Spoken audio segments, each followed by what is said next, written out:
আমার সামনে উপবিষ্ট প্রিয় সলঙ্গাবাসী, আসসালামু আলাইকুম ওয়া রাহমাতুল্লাহ। আল্লাহ তাআলা দরবারে শুকরিয়া জ্ঞাপন করছি, বিগত 17টি বছর পরে আজকে আমরা সলঙ্গাতে এরকম একটি উৎসব মুখর পরিবেশে আজকের এই প্রোগ্রাম আয়োজন করতে পেরেছি। এজন্য মহান মনিবের দরবারে শুকরিয়া আদায় করি, সকলে বলি আলহামদুলিল্লাহ। দরুদ ও সালাম পেশ করছি আমাদের সর্বকালের সর্বশ্রেষ্ঠ মানুষ জনাব মুহাম্মদ রাসূলুল্লাহ সাল্লাল্লাহু আলাইহি ওয়াসাল্লামের প্রতি। সম্মানিত সলঙ্গাবাসী, আপনারা জানেন বিগত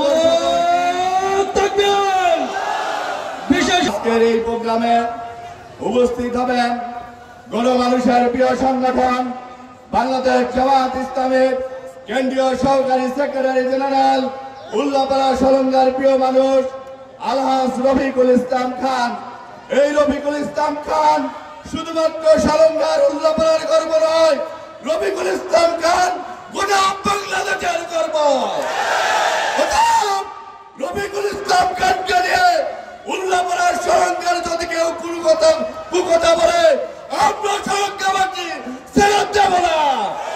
আমরা যেসব কুমার থেকে শিক্ষা গ্রহণ করেছে, আমাদেরকে নির্যাতন করা যায়, নিপীড়ন করা যায়, বন্দী করা যায়, জেলে আটকে রাখা যায়, মায়ের জনতার অংশগ্রহণ করতে দেওয়া হয় না, কিন্তু আমরা দমে যাইনি। আমরা ছিলাম, আছি, থাকবো ইনশাআল্লাহ। আজকে একদল আবার নতুন করে বেঁচেবাতে রূপ নিয়েছে, তারা কোরআনের ময়দানগুলোতে আবার বাধা দেওয়া শুরু হয়েছে। আমি কয়েকদিন আগে সোশ্যাল মিডিয়াতে দেখলাম এক ভাই আমাদের উল্লাপাড়া সলঙ্গারবাসী, সে আমাদের মনোগ্রাম নিয়ে কথা বলছেন। আরে আপনার তো মনোগ্রাম সম্পর্কে জ্ঞানই নেই, জামাত ইসলাম নিয়ে আপনি কি কথা বলেন? আপনার এই কথাকে প্রত্যাহার করুন।